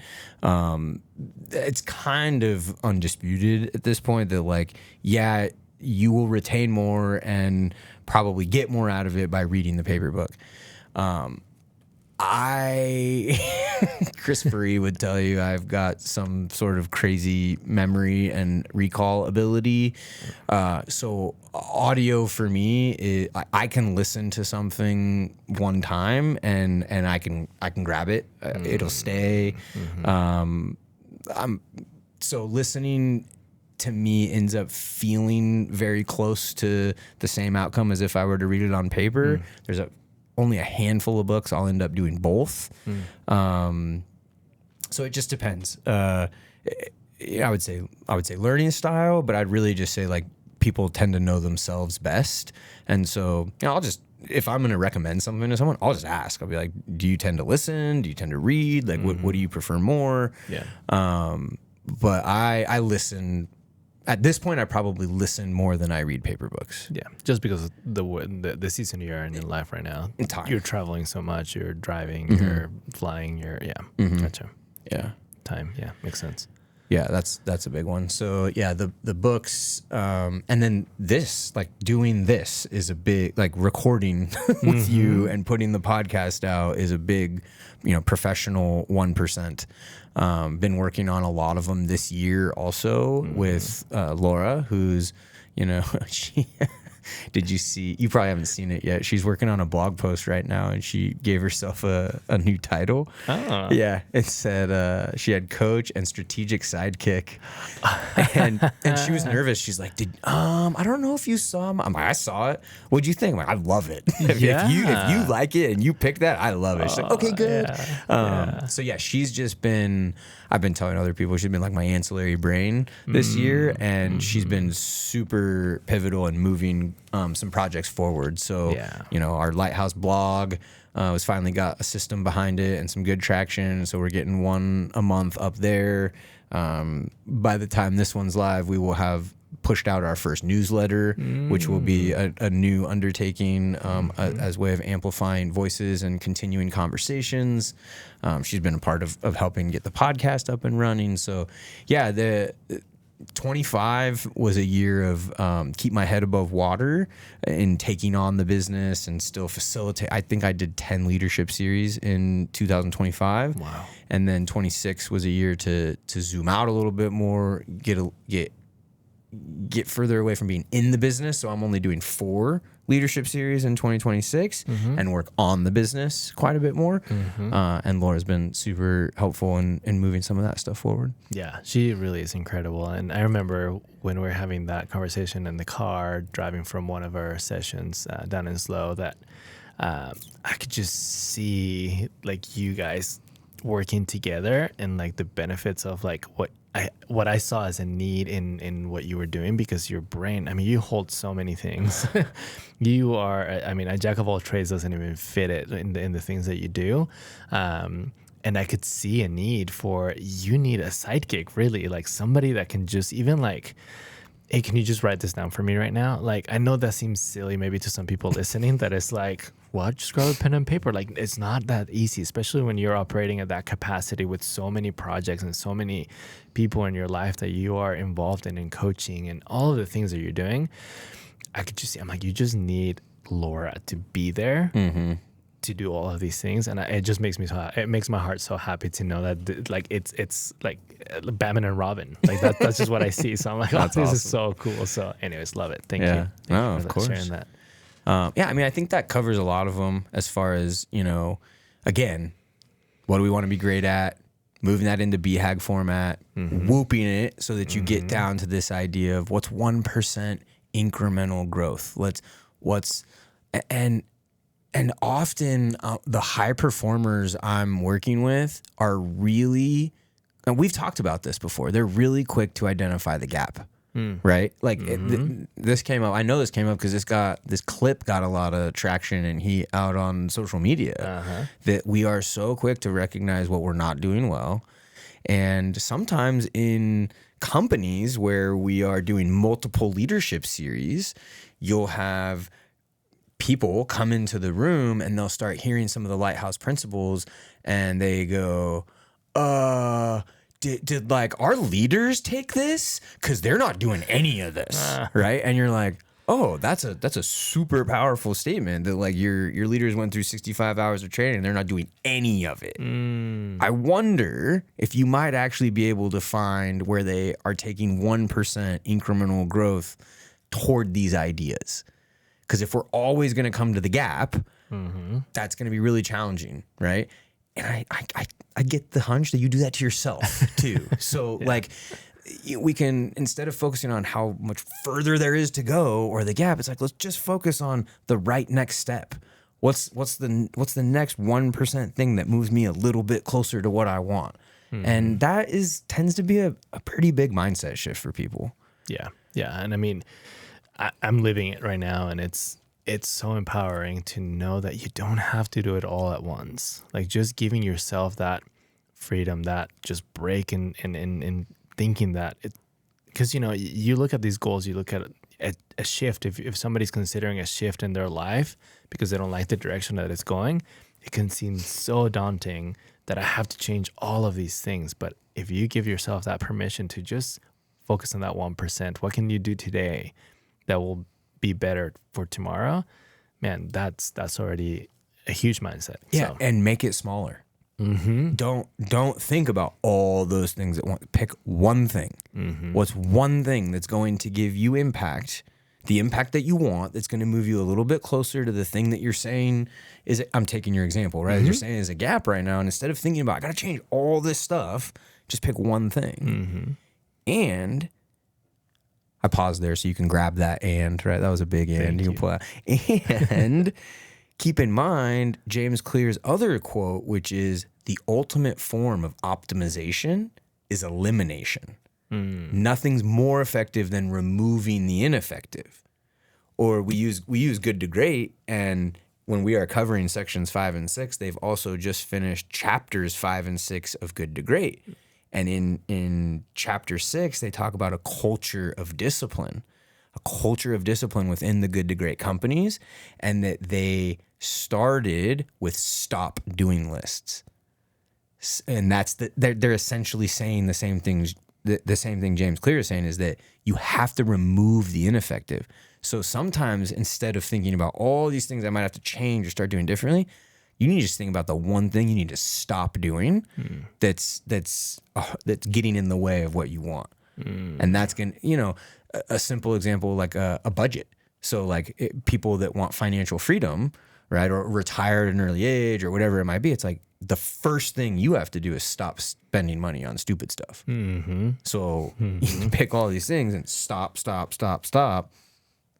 And that's actually going to give you the most ROI. Then you understand what I'm saying. 100%, yeah. That was an important piece. Is just thinking like people are thinking about changing a lot. It's like, no, shrink it down, change one thing, and that one thing is very likely something you should probably just stop doing. So now I get to pass the ball because you just mentioned like I'm doing it right now, and that was actually kind of like what prompted you came in this morning, and there was several things where I'm like, what's going on, dude? Let's talk more. Yeah. So, after our last conversation, after our last podcast, our last episode, definitely the technology was big. Like it's on my radar now, and like just the effects that Bluetooth and all these signals and all this stuff has on us, and even just the having my phone on my nightstand, it does create some type of there's an attention that part of my brain is keeping attention on that, and I don't need that. I want to focus on sleep. I want to focus on being next to my wife. I want to focus on those things, on the rest that I'm needing. So that was one thing. The other thing was that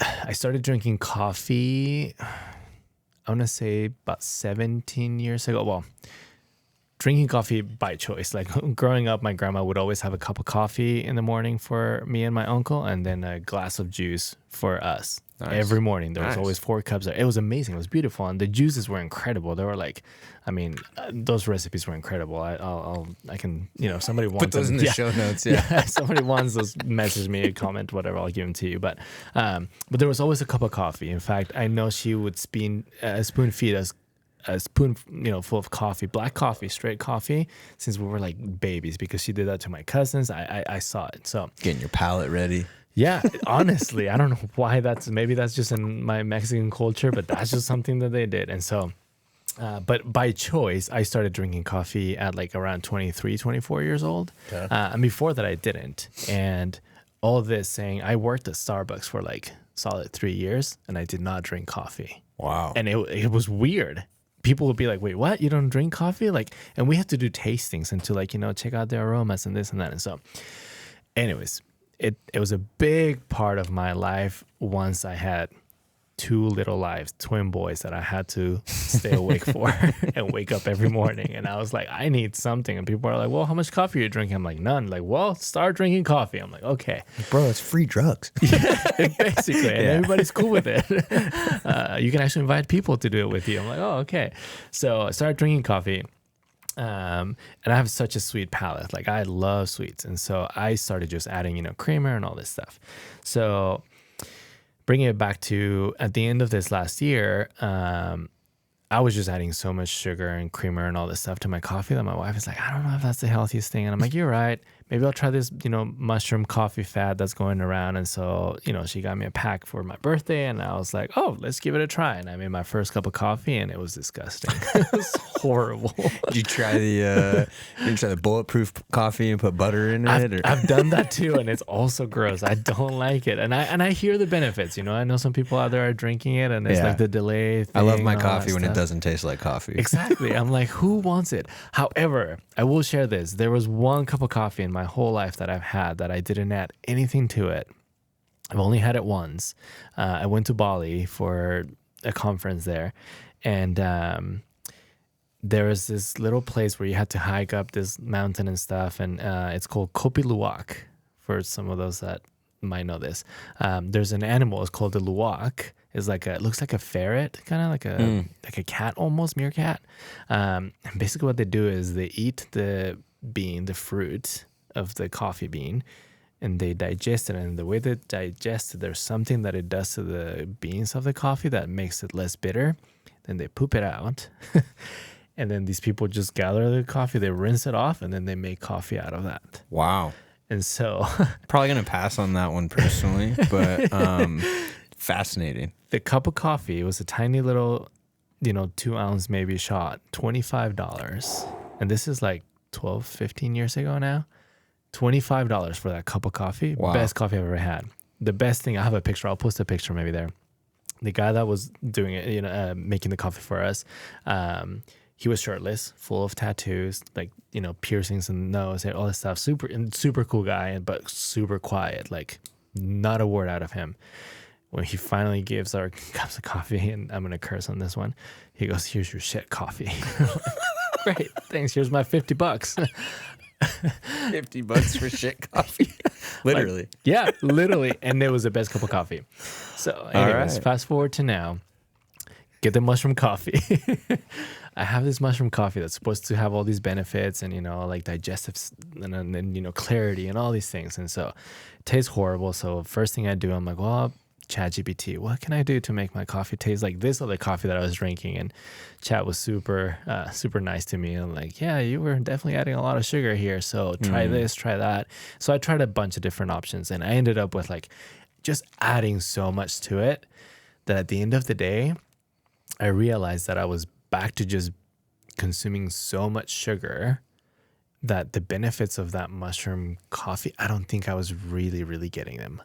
I think I felt like I was getting some of them, but I also felt like I was doing so much more damage to my body than I was for the benefits. So decided to quit coffee after our last podcast. Quit coffee, which is a huge one.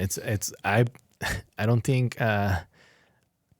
this is written in the 5 love languages, but my wife will tell you that one of her love languages is having coffee in the morning with me. We since have talked about it more, and she's like, I just like the ritual. How's your hot water? Yes. I'll tell you that. It's not the same one as the Bali one, but it's still good.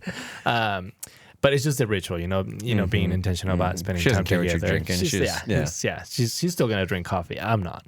And so I'm on like day 4 right now of like no caffeine at all, and it hurts. I'm hurting, you know, the head is pounding, you know, but I'm drinking water, I'm doing all the things. And at the same time, I feel so much better. Like earlier we were talking about like the waves of like energy that I've been feeling. It's incredible what your body does when you're actually feeding it the right things and not putting a bunch of crap that it doesn't need. I love it. So anyways, that's one of my... By the way, that is on the love language list. It's quality time. True. Yeah. Okay. Yes. But hey, let's go back because those are some amazing 1% that I've heard that you've implemented. I'm curious what, and you might not have like specific language for it, but what are the BHAGs that are informing that, right? Like what's the trajectory you want to be on that's making you say, I'm not doing coffee, I'm taking my Apple Watch off, and I'm removing more technology. Like what are you working toward? So, I mean, we've talked a lot about the technology part about like, you know, even wearing earbuds, like we don't know what all that is doing to our bodies. We really don't. This is all so new. And some people might give me some heat on this one, but like the same with like the COVID vaccine. I had such a huge hesitation because I'm like, there's not a lot of track on like what this will or can do to our bodies. So I chose not to put that in my body because of that, because I'm like, there's just no history here. I don't know, like if in 5 years we're all turning green and like, oh, well, wish we would have known that. Like, I don't want to be part of that statistic. The tech stuff feels similar to you, is what you're saying. Similar. It seems very similar to me that I'm like, I don't know what this is doing. My 15-year-old and I are having that same battle. I got away from AirPods. Just as a personal decision. And then it was funny because I was like advocating for it, but I wasn't making it a rule. And then I was getting frustrated that she was still using it. And I'm like, you know what? You can use your judgment on whether you use them or not. I'm not going to. Yeah. It can be your call. And then our longtime pediatrician retired, and she saw him out and about, and she texted me. She's like, Dr. Macias was wearing AirPods. And I'm like, cool. Did you ask him his opinion? Obviously he likes them. He was wearing them. And I'm like, well, he might've had a different opinion for a teenager, you know, like, I don't know. So anyways, there's an ongoing battle with By that. the way, love Dr. Macias. He is anybody human being. Anybody local who's hearing that is 3 cheers for Dr. Macias. Yeah, absolutely. Wait, hold on. There you go. Nice. He found the button. And you know, we choose our battles. Okay. You know, like I think that there are certain things that I'm like, I don't know what it is right now that I'm like, I don't know if I'm gonna be able to give that away because it's just so like I'm willing to put up with that thing, but right now nothing's coming to mind. So what's the BHAG? Oh, so the BHAG, yes, there you go. So the BHAG. My BHAG is, I mean, if I want to get to 91. Okay. So, Sam, you want to live more, long. Yeah. And be thriving, then I don't want to take that risk. I just don't know what that is going to do. Like, I don't smoke cigarettes. I rarely drink alcohol. So I already know that I know what those things do because of the history that those things have had in society and in people. But some of these things I just don't know. And coffee for me is something that I just don't want to be addicted to a particular substance or thing that might hinder me getting to that goal. This is good. Couple things. So good. One, I feel like I know my dad is listening to these podcasts, and so I just feel like if we have this coffee conversation and I don't mention this, he's gonna jam me up after. Yeah. But like teenage years, high school, I gave him so much crap for drinking coffee, mostly because, you know, one's breath is not really preferable to be around when people are drinking coffee. And I just was like, it was just that thing. Like, he needed coffee every morning. And I'm like, these were my line. This was my line, actually. I'm never going to drink coffee. I'm never going to be addicted to coffee. Right? Here we go. Hold on, let me get my coffee. There it is. And so he goes, yeah. And then he was great because he was just like, yeah, just wait. Like, just wait, right? I'd come home and complain. In fact, this actually got brought up. He's like I'd complain about my teachers that had coffee breath. They would just like come hang over your desk or your paper. Like my shop teacher, you know, like comes over, like, hey, how you doing? And you're like, oh my God, please stop. Right? So anyways, I just have to say that I was very much like anti-coffee, fully addicted now. Yeah. No, I'm just kidding. I like it. In fact, I just like it. It's not something that I feel like I really need. And I think that there are a lot of benefits. I mean, in my journey right now of like quitting coffee, like, you know, I've been doing some research on like benefits. And I mean, there's two camps completely of like the benefits of coffee and then the downside. Like there's, I think, on the benefits, there's like something for like Alzheimer's, like it helps you prevent that and blah, blah, blah. And like, so there's so much there. I just personally think that because I don't enjoy the taste of coffee, I'm adding a bunch of stuff that is not good for me. Yeah. So nothing against coffee in particular. It's just the stuff that I'm putting in my body. Well, and I love the way you said, pick your battles. Because this is the other thing I want to say. Like you were, you know, I rarely drink alcohol. I don't think I could say that same statement. I'm probably a little bit more on the, you know, rarely. If you're bubbling, it's like, is it rarely? Is it sometimes? Is it frequent? Is it all the time? I don't know. But like, someone could easily hear my BHAG, like, oh, you want to live to 91 years old, see me having a handful of alcoholic beverages over the weekend and be like, that's out of alignment with that. That behavior's not getting a vote. And it's like, you're right.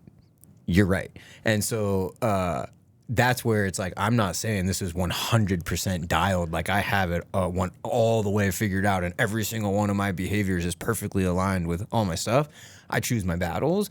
And a lot of times I work really hard in the gym or, you know, I do lots of physical stuff, jiu-jitsu or pickleball or yoga or going to the gym so that I can enjoy some of the other things that I like to do, food and drink and because I mean there is, you know, quality of life is a huge component, you know, like I think there's been studies of like people that are super strict about those things where they don't find joy, that there's no joy, there's no something to look forward to.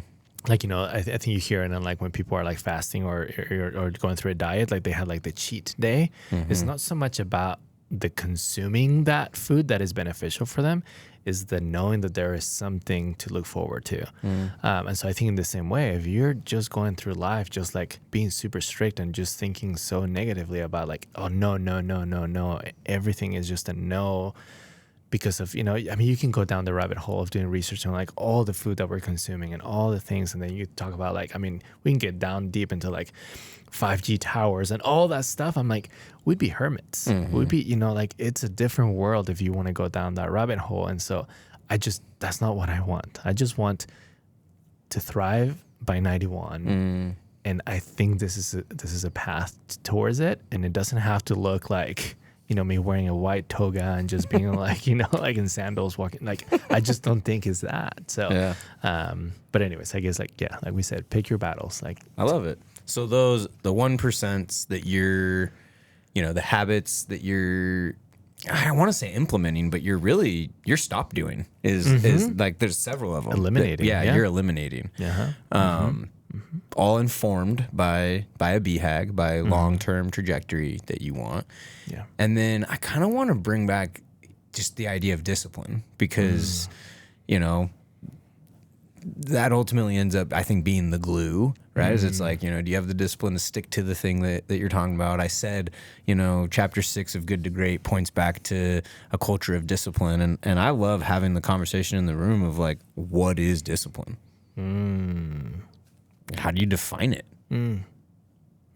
Yeah. Where do you start? The first thing that comes to mind is self-control. It's, I think, how bad do you want this? Interesting. Yeah. Self-control. How bad do you want this? I end up getting to a place where it feels like a fair definition of discipline is your ability to prioritize what you want most over what you want now. Now, in order for that to be the working definition, we would, in theory, have to define what we want most. Right? So defining what you want most, and then it's like, what's your ability to prioritize what you want most over what you want now? And again, the easy example, right? Oftentimes, I don't really feel like working out. But I know I want to live to 91 much more than I want to keep watching Netflix on the couch. I'm never doing that. So that was an easy example. Or, hey, what I want most is healthy, connected adult relationships with my daughters.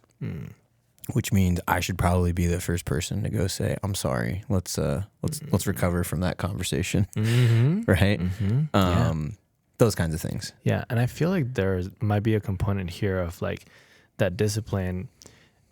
It's got to be tied with what you were saying earlier about like when you become that, right? Your personality, like when you make it a part of who you are, then that is.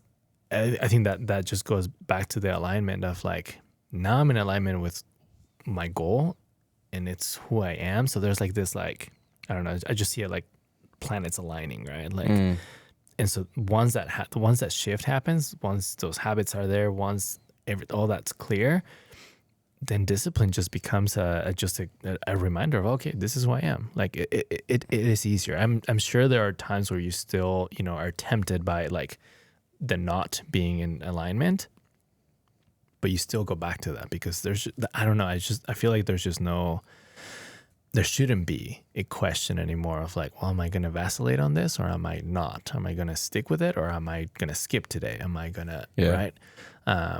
Again, easier said than done because I mean, even just today I've been, I went downstairs to get some water earlier and it's, it's a coffee shop and I'm like, coffee. Oh, I smell the coffee immediately. I'm like, what am I doing? What? I want coffee. Yeah, love coffee, but I don't. So yeah. That's good. Yeah. An example is coming to mind, and I want to, a good buddy of mine, Kevin Farrell, coming into this year, he was like, I think I want to start running. He's like, do you want to run? You want to start running? I'm like, that's funny, dude. Like I've been thinking about running. I just don't, honestly, I don't know that I have time to like, be a running buddy, and I'm definitely not going to be good on consistency. Yeah, just with my travel schedule and all those things. I'm like, but that's awesome. And it was really low level. And then I started watching, and he made a decision to become a runner, which was out of, it was out of the norm for him. He had not, in fact, had been challenged to kind of find the thing that would be consistent in the health and fitness space. And so I watched him become a runner, watched him implement 1% system. He's like using chat to get running plans, and he's out doing, where you at? Did a 7 miler, 8 miler, 9 miler. And then like the reason it's fresh on my mind is just this last weekend, he went down to San Diego and ran a half marathon and wow. Yeah, knocked it out. And it was like, super impressive. But Yeah. that's an example of what you're saying. Is like the discipline over the course of like 5 months, to come into the year and get that done. My little brother did the same thing. Jordan. Really? Yeah. He ended up doing this. Did you run a full marathon? Yeah, he ran a full marathon, 26. Wow. Yeah. Would you say that once you have become that and adding your community to it, would that be empowering? Would that be more helpful? Could you lean? I mean, because if we talk about like becoming a person that does jujitsu, becoming a person that does yoga, becoming all those things, I feel like, or becoming somebody that doesn't drink coffee. I know that now in the circles that know that, in the circles that I go in, nobody's going to offer me a cup of coffee, which is helpful, right? Same as somebody's trying to quit, alcohol or something like that. If you know that person is doing that, like then your environment starts changing, your community starts adapting to who you want to become, right? Fully agree. Yeah. I would just 2 words: better together. Yeah, better together. I mean, people will start talking about accountability and, just the nature of having the relationship and adding in community. 100%. This shorthand it, better together. Yeah. If you're going to do something like that and you do it together. Yeah. And the accountability, right? Yeah. Yeah. Let me shout out. So we talked burpees and I kind of skirted away from it only because we were talking about the perfection piece. Right. And so, but I've had the same burpee buddy since January 1st, 2020 through present day. Sharice Holcomb is the only person who's been ride or die on the burpees from the very beginning. And she would be very quick to tell you she has not been 100%. She's missed a couple days here and there, but she always bounces right back from the miss. There's been other people that have come, decided it wasn't for them, checked out, they've come back. But her and I, we have sent each other a literal check mark every single day for whatever 6.5 years. Yeah. That is There's times when we're out of town and don't have service and that kind of thing, and then we'll just get a text with like 7 check marks in a row, and she'll sometimes be like, "You missed one in there." I'm like, I know you didn't miss your burpees, but you missed the check. Yeah. That is so cool to have an accountability partner. So that started as a habit tracking system. Like we will have accountability with each other. If you don't get the check, let me know.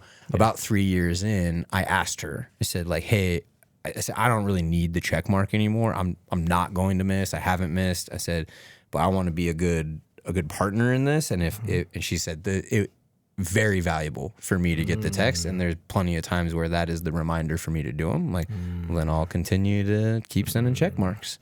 Awesome. That's beautiful. Yeah. So yes, community I think is very important, and I think Chris Vela and I will use this line like if you have the chance to do something awesome, bring someone with you. yes, man. Chris Vela. Yep. Speaking of, coming up. Yeah. Okay. What else? There was one thing I wanted to ask about the cadence of sessions in Lighthouse. Is there anything that applies to this conversation of why do the cadence that we do where like we leave some space in between lessons? Is it to apply what you're learning? Yeah, that's super intentional. And I think we talked about this really early, but it's an educational theory called the drip method. Yeah. And so the drip method is, come in, consume some material, and then have a chance to go practically apply it, try it on, implement it, get some reps, and then come back around, be able to reevaluate, talk about it again, review, and see how that goes over time. And that's ultimately how we've been able to achieve like real behavior change with people inside the leadership series. So yeah, that's the intentionality of the structure. I think where we land this conversation today, after talking about the whole WOOP and 1% and getting to incremental improvement, is we really bring it back to values and the idea of value-based decision making. But you think about, you kind of think about sitting in between values and goals. And so you've identified your core ideology. This is why I exist, why I get out of bed in the morning. Here are my core values. Here are the things I want to be in pursuit of. You sit kind of right there, and it becomes, how do I spend my time, my money, my energy, my attention. Those are the big four that we ask people to evaluate in the leadership series. And the question is, are my current spending habits of these resources in alignment with my core ideology and my goals? Right? So when it comes to how I spend my time, my energy, my money, and my attention, are they in alignment with the things I said I value or the things that I said that I want? And it can feel a little preachy at the end of this day because I have to start with, I don't have time simply translates to this is not currently a priority. And that can sting for some people. And it's true. I don't have time just translates to this is not currently a priority. There's actually no such thing as time management. There's only self-management. You can manage every second of every single day and you'll get 24 hours. And you can do nothing to manage 1 second of the day. And guess what? You'll get 24 hours. So it's literally only how do I manage myself within this known limited commodity of time. We'll link the Sadhguru video. There's a video from Sadhguru about this idea, and he says, time and energy are limited commodities. How effectively you use them is how effective your life is. Right? And so it's just how do I manage myself? So that can be convicting. That can sting. Yeah. Again, I'm like, most people don't use checkbooks anymore. We're like, show me your checkbook. I can show you what you value, right? Or your bank statement or credit card statement. It's like, well, show me your calendar. I'll show you what's important to you. Show me your Netflix watch list or your screen time or, some of these other things. Like, where are you spending your time, energy, money, and attention? Remembering that your energy follows your attention. And there's a poverty of attention out there. Yeah. So that's important. Yeah. And then the way I end this day, and I think it's important because it was something that you brought up earlier, is a lot of us are out there looking to show up for other people. I fly a lot for work, and most people have been on airplanes. Right. And there's a very real reason that they tell you that you have to put your oxygen mask on first, because you can't help the people if you can't breathe. Right. If you're not able to breathe, then you can't help the people around you put their mask on. So it's like, please put your mask on first, then help other people. And so as I have high level professionals contemplating how they're spending their time, energy, money, and attention, and thinking about what they want to be great at, where they can find their fullest potential so that they can show up in service to others. Sometimes a lot of the things that we're contemplating are easy to file under like selfish, right? Like it's going to be selfish for me to carve out an hour of my day to go work out, or it's going to be selfish for me to carve out this time to go read this book, and I just want to give people permission to say, if it's an oxygen mask type habit, give yourself permission to put that oxygen mask on first. James Clear would call them upstream habits, that everything else kind of flows downstream from that better as a result of that habit. Like, my whole family knows exercise is that for me. Like, if I go move my body, if I'm in a bad, Dad, do you need to go on a walk? Got it. Thanks. Right.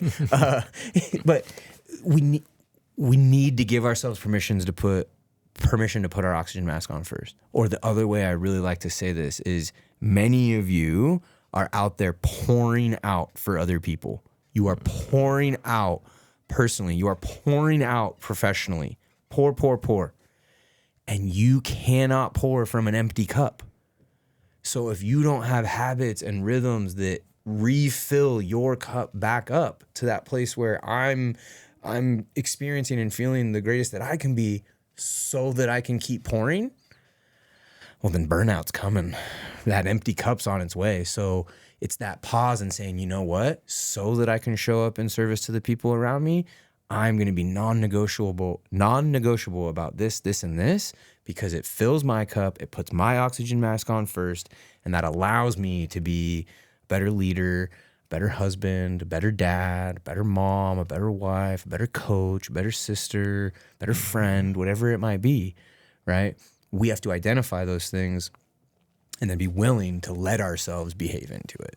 So that's super important to me. And it typically gets, it gets a lot of energy in the room, usually by people like avoiding eye contact with me and looking away and starting to like shrink and feel. And then I'll grab them after class. Like, hey, saw that, heard that, what's coming up, because this is an area I'm very passionate about, is people finding what's going to feed them and move them to their fullest potential so their cup is full so that they can pour out for others around them. Well said, my brother. Well said. Thank you. Brad, as always, thank you for listening to the Leadership and podcast. This was our 8th episode. We're just super excited that you're here, that you're listening. We will continue to ask for your feedback, for your comments, for your input. And again, if it's worthy, then we would continue to ask you to share with your friends and your family and your coworkers and help us spread the word. Patrick, anything that you want to share off of today's episode? Yeah, thank you. Thank you so much for listening. Thank you for being a part of our journey. We honestly could not do this without you. We value so much our community, and any comments that you guys have, it just helps us get better. That 1% that we're talking about. Like, if you guys can help us with that 1%, if you notice something, if you have ideas, please just let us know, and we would love to implement them. Love it. With that, we are going to say, let's go shine bright.